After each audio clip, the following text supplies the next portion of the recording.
No one likes mean and unhappy passengers, but you will probably deal with them no matter which airline you work for.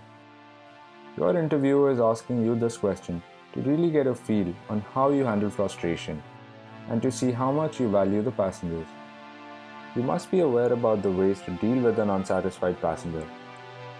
Some effective ways to deal with an unsatisfied passenger are: apologize for the mistake, address the passenger right away publicly, offer a precise solution, offer a redo or a replacement along with additional benefits when possible.